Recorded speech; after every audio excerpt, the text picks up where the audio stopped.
welcome to the Bullcast Podcast. I'm Katie Pickler, and with me is that good guy, Cort Winsett. Hey, Katie. So we're excited to have you guys back. Today we are talking about good and bad, specifically debt. And you may be going, what? There's such a thing as good debt? Is there such a thing as good debt, Katie? We'll hold tight because we're going to talk about it. But really, there's been this discussion about everything is not black and white. You don't have everything labeled perfectly into good or bad. There's a lot of gray area. There is a lot of gray area. And especially with debt. But really, let's talk about pop culture. Mm-hmm. Society or movies or TV shows may tell us they're a good guy or they're a bad guy. But you flip it around or you look in a different way or get a different opinion. And that good guy may actually be a little bad, or vice versa. They're really just shades of gray. Shades of gray, but not 50 Shades of Gray. We're not going there. 50 Shades of Gray. Oh, come on. No. But I mean, he was a conflicted character, too. So what we're going to do for our top 5 this week is top 5 conflicted characters from pop culture. Katie, give me your top 5. Number 1, Elphaba, or Wicked Witch of the West. You may know her from the Wizard of Oz side of it, and then from the Broadway play Wicked. Mm-hmm. And she wasn't evil. She actually was a very compassionate person. Her father hated her. She was blamed for her mother's death.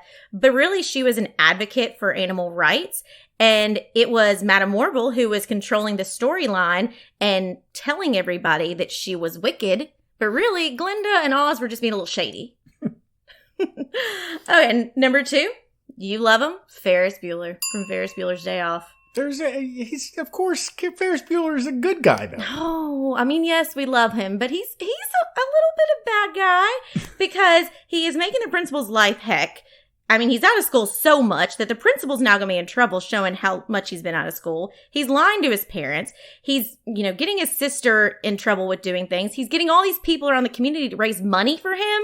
He's getting his best friend in trouble by taking his dad's car out. His dad's classic Ferrari. Classic, yes. All so he could have a day off. Well, okay. You make a good I point. still love you, Ferris, though. It's okay.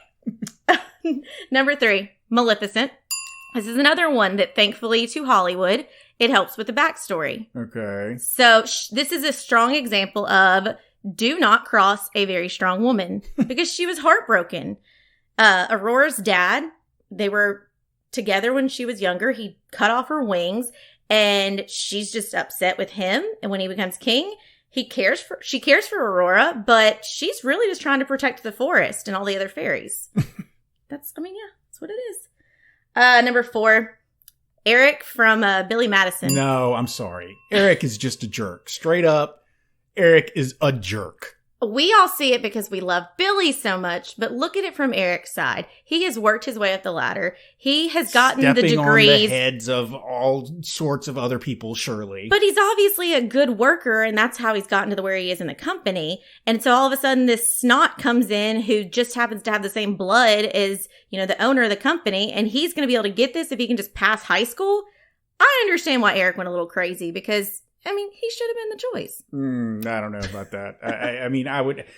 I can understand your argument that maybe Billy shouldn't, but Eric should. No, I don't. I'm not buying it. He was a manipulative huckster jerk face. And my last one would be from Les Mis, Javert. Well, of course. Finally, something I can get on board with you about. Javert was law enforcement. He was just trying to do his job. He was trying to make sure that Jean Valjean paid for his crime and took care of it. That's all he was doing. Went a little overboard. Maybe he took it a little too far. He a little obsessive. Maybe little bit, but it's, he wanted to close the case. He wanted to be done with it. Maybe he was a little bit like Captain Ahab, a little bit white whale there, a little obsessive with the whole search for Jean Valjean. But overall, he was really just doing his job. He was on the side of right. Jean Valjean broke a few laws. Yes. So. But again, it just shows you it's all in perspective and how you look at it. So I want to hear your 5. Okay. Well, my 5 are obviously, everybody will not be able to help but agree with me on mine. Number 1, Johnny Lawrence from Karate Kid. He was just a high school kid. He was going along. He had a great life. And then some punk from New Jersey comes in and ruins his life. And then ultimately he gets beaten in a karate contest because Danny decides to use an illegal move, a kick to the face. I mean, who in the world would allow that? It's ridiculous. Johnny got robbed. Hashtag Johnny got robbed. Number 2, Anakin Skywalker. He is clearly a good guy who happens to get ripped from the arms of his mother at a very young age by a group of weird monks who carry around laser swords just so they can carry him off to some other planet where he never sees his mom again and train him in their ways, in their really, really harsh, like overly requiring sacrifices. I mean, it's ridiculous. Anybody would go crazy and maybe, pull out a laser sword and hurt some people. Lightsaber. Okay, whatever. In the end, he came to see the error of his ways. So obviously, on his guy. deathbed. Well, he lost his wife. He lost his wife in childbirth. Okay, you've convinced me. All right. Number 3. Khan from Star Trek The Wrath of Khan. I mean, this guy, again, talk about losing your wife. He gets stranded on a planet by Kirk, who everybody knows is just an egotistical, there's nobody more egotistical than Captain Kirk. I'm sorry. It gets stranded on a planet by Captain Kirk, and then he loses his wife, and then 15 years later, he gets picked up from the planet, and he's got a little revenge on his mind. You can't fault a guy for that. So, I'd like to see what you would do if that happened to you. Number 4, Gregory House, MD. I mean, this guy, House. He is such an amazing jerk, but he also, he's suffering from some physical problems that would make anybody grouchy. And not only that, but he's brilliant, and you gotta like somebody who's brilliant, and he always gets the job done. He always solves the issue in the end of the episode. So, I give him props. If you want to be a little grumpy, that's basically all he is at the end of the day. He's a little grumpy, Just like you some days. Yeah, exactly. And number 5, finalistly. Number 5, that's finally, a new word, Cam. Put it in the book. Yes. Thanos. Obviously, Thanos was just looking out for the universe. I mean, you talk about aspirations. This is a guy who really wanted to save the entire universe. And all he was asking was for, 50% of the population to sacrifice itself. I don't think it's asking too much to save the universe. So, motivation is obviously good. Were his tactics necessarily the best? Well, everybody's going to die someday anyway, so why not You now? questioned me about Eric from Billy Madison. You have... No. Thanos, no! I mean, all the dude wants to do is save the universe and then retire to a green meadow. Come on. Who can fault him for that? Psychopath. Okay, whatever. That's my 5. Let's move on to our topic. Let's talk about debt, baby. Okay. Let's talk about good and bad. Okay, debt. The other scary word. We told you about budget, the real scary word. Now that you got debt. The other scary word. So tell me, what is debt, Katie? All right, debt's simple. You have made an arrangement that you want something, and so you're going to borrow money from someone, wherever it may be, and you're making an agreement that you will pay it back in a certain period of time, and there may be an interest, a fee tacked to it for you having this money borrowed. Okay, so that answers the question, what is debt? How about the question, is it okay to have debt? Yes. So there's a lot of programs out there that try and say 0 debt, no debt. And, here nor there, that works maybe for some people, but we're trying to be real world. And in the real world, people have to have debt. They can't avoid it. It's something that, look at it as that. If you need to buy a car or a house, do you have $30,000 laying around? Exactly. Do you have $30,000 sitting in your back pocket or, under your mattress or something like that? So, I mean, we're sort of an advanced placement course here. The simple message would be to break it down into black and white and say, debt is bad. Debt is in the black column. It's bad. It's always bad. You should have no debt. But that's kind of oversimplifying it. Mm-hmm. So we're living in that gray area. Debt can be good. It can be bad. It really depends. There's Cort's favorite word. It depends. And this episode is really all about Cort's phrase of, it depends. Mm-hmm. Real people have to have debt in order to have the things they need in life. Yeah. Okay. Yeah, absolutely. Common debt that you may think about: mortgage, car, credit cards, medical, personal loans. Home equity loans. Yeah. Small business loans, 401k loans, Mhm. cash advances, all of those. Yeah. Well, some of those aren't necessarily good, or we would prefer that you avoid them at all costs. But, a lot of that debt can be useful. It can be a good thing. It can help you achieve your goals. Mhm. If you take on some debt, it's just a question of how much debt can you take on? How much debt should a person take on? So we've kind of come up with a number. I know we've before given you in episodes the templates for doing your budget and figuring out where your income and expenses are coming from. So the number we've got is 43% What is that? debt to income ratio. Yes. 43%. Your debt should not equal more than 43% of your income. In other words, you should not be committing more than 43% of your pay. However you get that pay, you should not be committing more than 43% of that to quote unquote debt service. In other words, you should not be committing more than 43% to paying off your debt on a monthly basis. And I want to stress, you said more than or up to 43%. Yeah. So this does not mean that you need to go, oh, I only have 10% debt, I need to get to 43%. No, friends, we're not telling you to go into more debt. We're just saying that the upper limit of the amount of debt you should have is 43%. It's okay to have debt. It's okay to not have debt, but it is okay to have debt. Your upper limit should be about 43% of your income. So with that, when we're working with the 43% right now, everything really is it depends. Mm-hmm. And when we're looking at debt, when we're trying to figure out how debt plays a role in your life, it really is it depends. It depends on what interest rates you may get. It depends on what the loan is actually for, what purpose it's serving. And it's all about, yes, you may have a great loan opportunity, but if you already got 20 other loans, then that may not be the best option. Yeah. So we're kind of going to break down again. We've talked about the different kinds of loans out there that you may have common and look at them individually. But remember, this is all a whole big pizza. We're just taking one little slice at a time to talk about it. But before you can really decide if it's good or bad for you specifically, it's got to be step back and look at the whole picture. Yeah. So big picture, 43%. Now, narrowing in, this is all about good debt versus bad debt. Is there such a thing as good debt?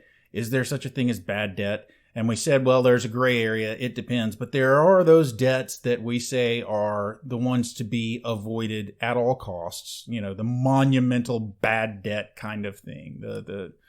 Yeah, those last resorts, Mm-hmm. Try not to ever do this. And those are those cash advance loans, those borrowing from your retirement account, your 401k loans, Mm-hmm. and those payday loans. And, I guess that's getting you an advance on your paycheck.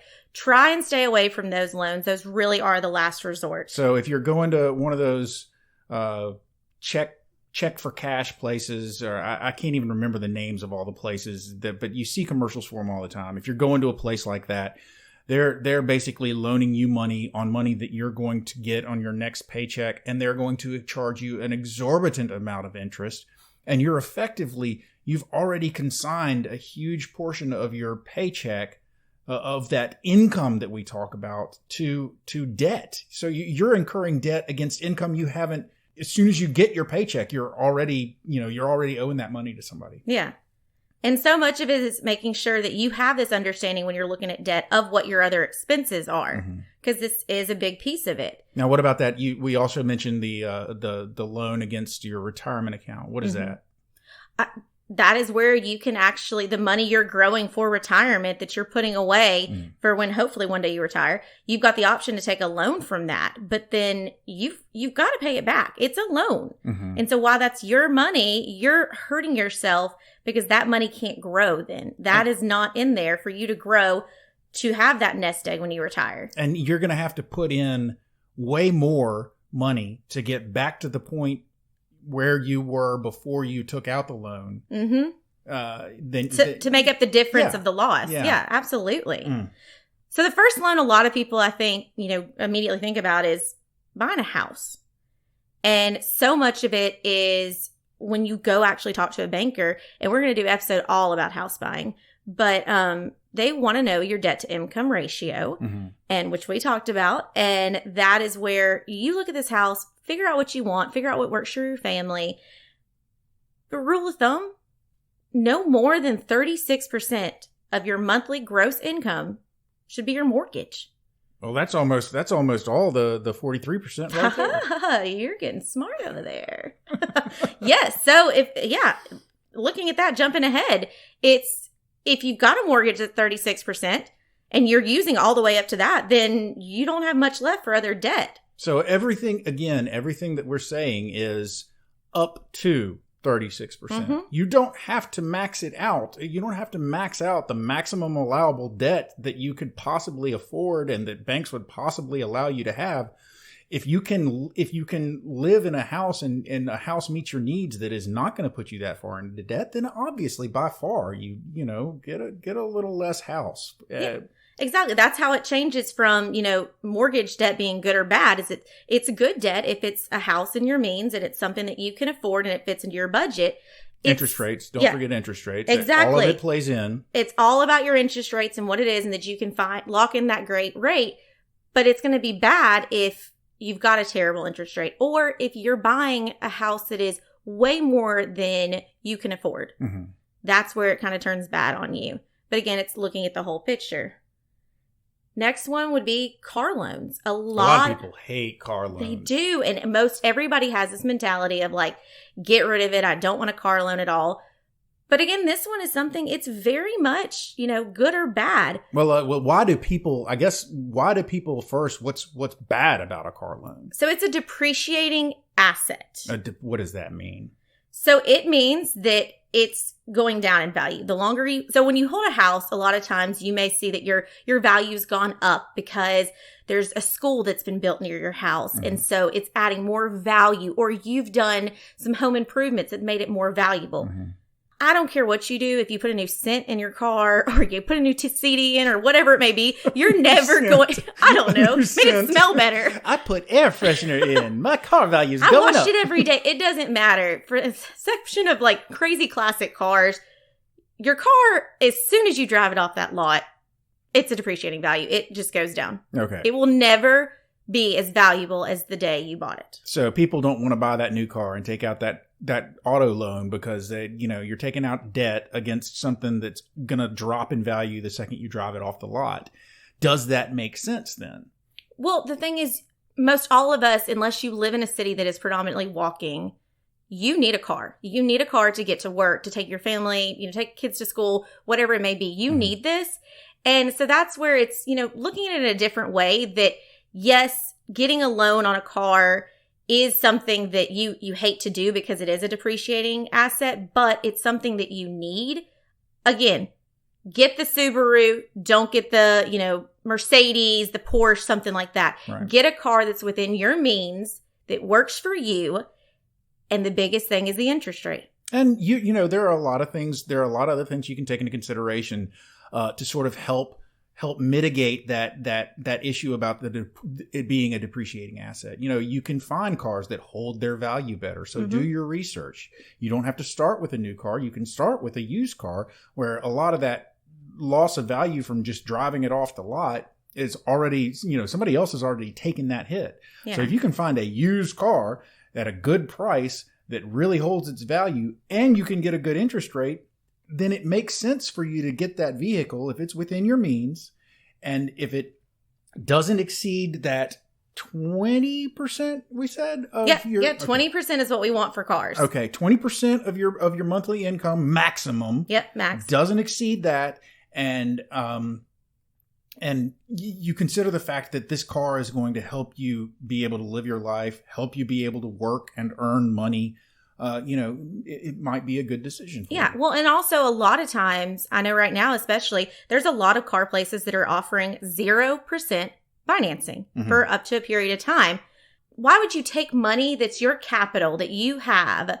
Why would you take extra money out to pay for a car outright rather than taking advantage of 0% financing and get that car, set up that car loan, because up until like the 12 months, 18 months, 6 months, whatever it may be, you're not being charged interest for those payments you're making. Yeah, so that's a gift. Yeah, you're using somebody else's money. Yep, other people's money. Yeah. Okay. Okay, another debt that a lot of people have is student loans. There's a lot of fighting out there right now about student loan debt and forgiving student loan debt, and should people take on student loans and so forth. So, is there a black or white answer? Student loans are bad, right? No. Your favorite term. It depends. It depends. It depends. Yeah, it depends on several things. It depends on whether I guess, how much are you taking out? But just like everything else, we're going to give you a number. We're going to tell you student loans shouldn't be more than 10% of your income. The difference with student loans, though, is it's not 10% of whatever you're making now. Especially if you're a student, you may not be making anything, or you may be delivering pizzas on the side to try and make ends meet. But that's not what's important. Because you're not going to pay back your student loans right now either. You don't pay back your student loans until after you're done with school. Mm-hmm. So what we're talking about when we say 10%, student loans should not be more than 10% of your anticipated income. So we're talking about what you're going to be making down the road. So what are you taking the student loan out for?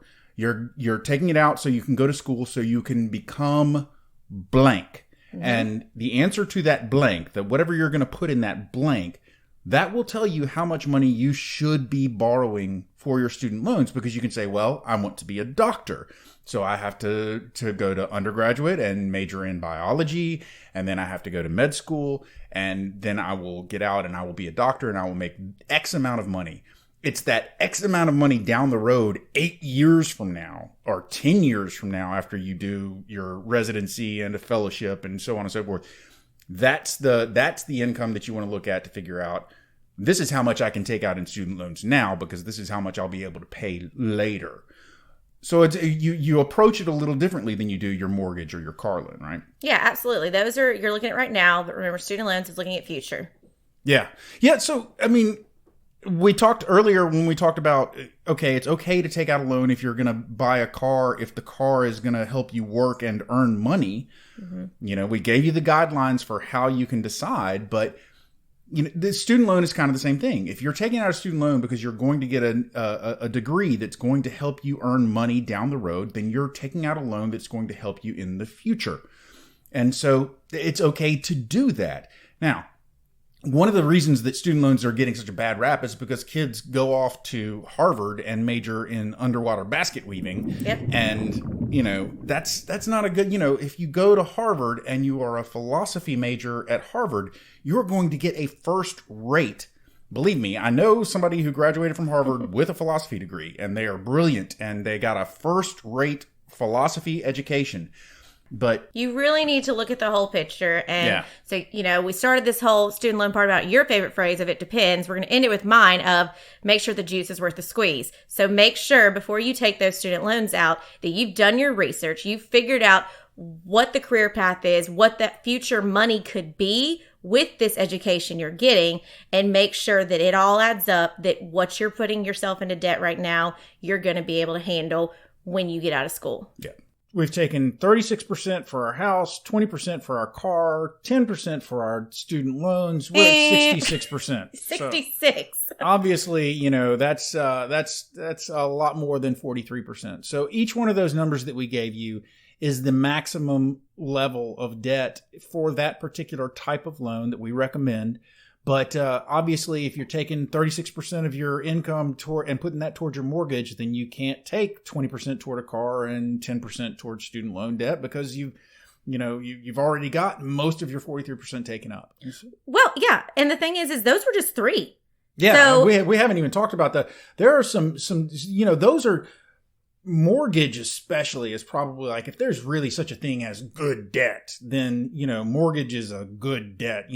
Taking out a loan to start a business, that would probably be, if you've got a good business model and you think you're really going to be able to make some money with this business, then that would be debt that, that's good. Yeah. Again, with the small business loan, you right. look at it like with the student loans, it's going to have to pay off in the end game. It's going to have to look at it long term. Is it going to generate you income? And if so, okay, great. Well, one of the things I've thought of that I've really didn't look at it this way before is the personal loan, the HELOC, the home equity line of credit. Mm-hmm. And that, to me, I've heard of it in terms of, you take this out because you want to build a pool or you want to remodel the bathrooms or something like that.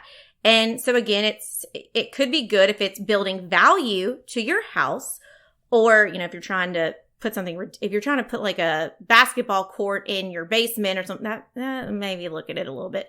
So that in itself is good or bad. But then there's the other thing of, some people take these out to consolidate credit card debt. So they're taking another debt to help with the other debt, credit card debt. Yeah. So home equity line of credit, what that breaks down to mean is, when you buy a house for $200,000, mm-hmm. if you put $20,000 down, then you owe the bank $180,000. So immediately you have $20,000 in equity, mm-hmm. right?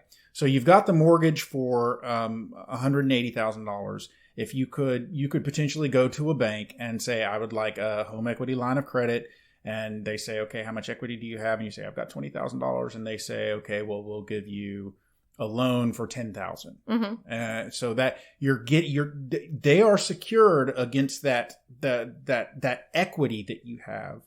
They have that. You're going to basically tell them, okay, first, if I default on all my loans, then the first person that gets money from my house is the bank that I owe the mortgage to. Mm-hmm. And then the home equity line of credit bank, they're going to be the second people.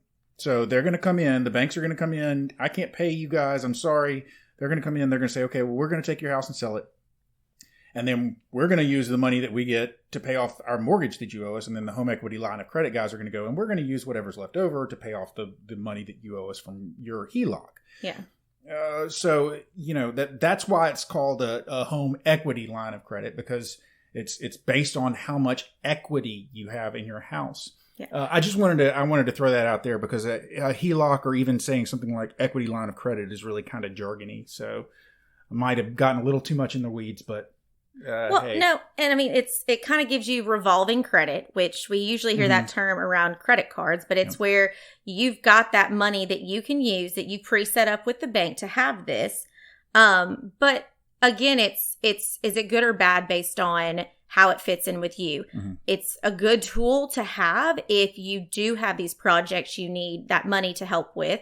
And in the instance of trying to help with other debt, again, it can really help combine it all and mm-hmm. make it a simple, you have one thing that you're paying your credit card debt from. But that's a whole thing of, you need to make sure you're changing the habits to make sure it's not a recurring issue. Yeah. And, there are other considerations, but we'll get into those when we talk about mortgages and HELOCs specifically in another episode. But there are other things like, tax considerations and so on and so forth. This is just that overall glance. So I guess we should probably move, because you brought up credit cards.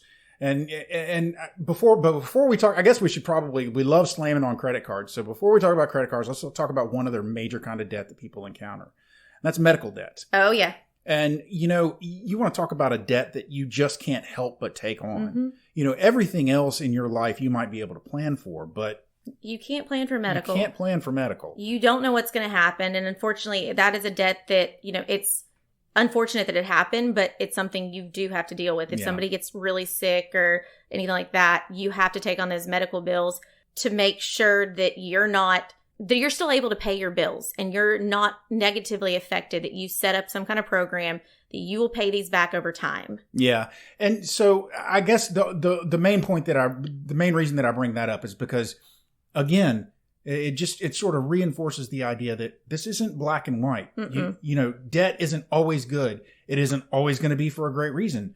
but it may be sometimes that it is just simply unavoidable, and you can't spend a lot of time gnashing your teeth over those decisions. If they have to be made, they have to be made. You just have to adjust other areas of your life to accommodate for Yeah. them. It does not make you a bad person if you have a lot of debt. You need someone to help you really figure out how's the best way to attack it. Yeah. How can you get yourself into a better, that 43% of debt? Right. And so finally, we come back to the debt that we always discuss, and that's credit cards. Credit cards. Absolutely. We're doing a series, because we do like to do our series. We're doing a series on debt. This is our kickoff episode for our series on debt, and our next episode will be dedicated to credit cards. But just to touch on them here, like we like to do, credit cards, you're basically agreeing to pay someone an extraordinarily high amount of interest for them to loan you money, unless you pay off your credit card bill at the end of every month.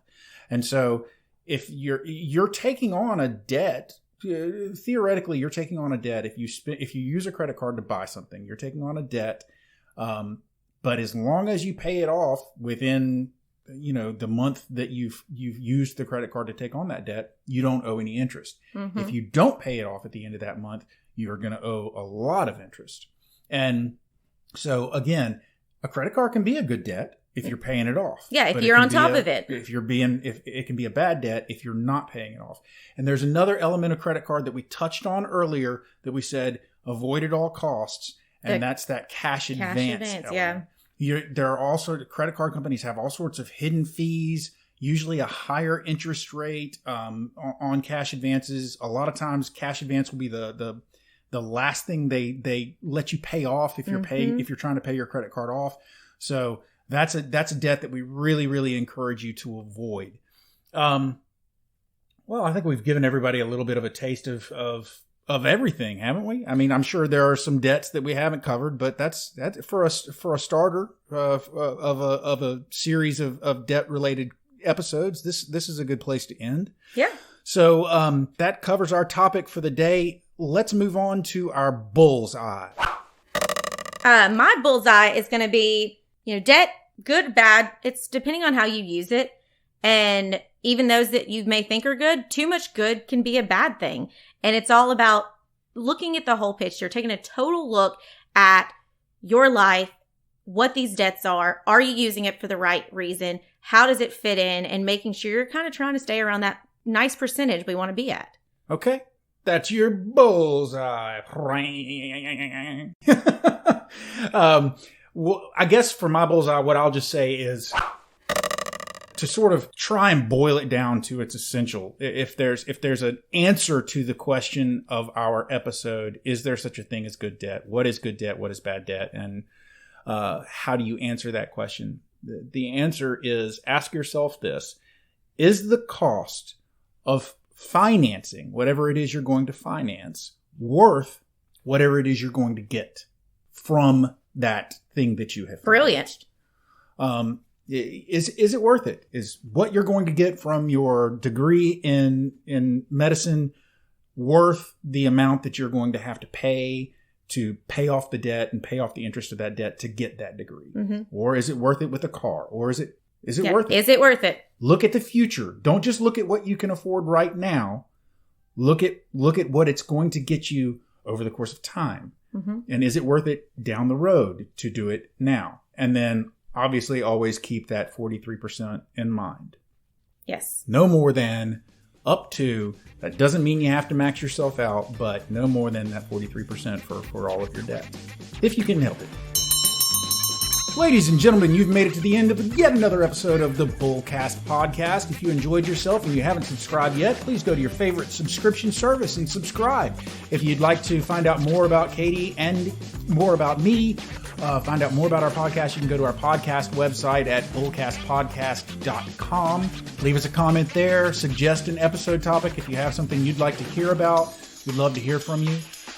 You can also reach out to us on Twitter. Our Twitter handle is @BullcastPodcast. And the same goes for Instagram. We're posting pictures on Instagram all the time. They're usually of us, so if you want to look at pictures of us, you certainly may.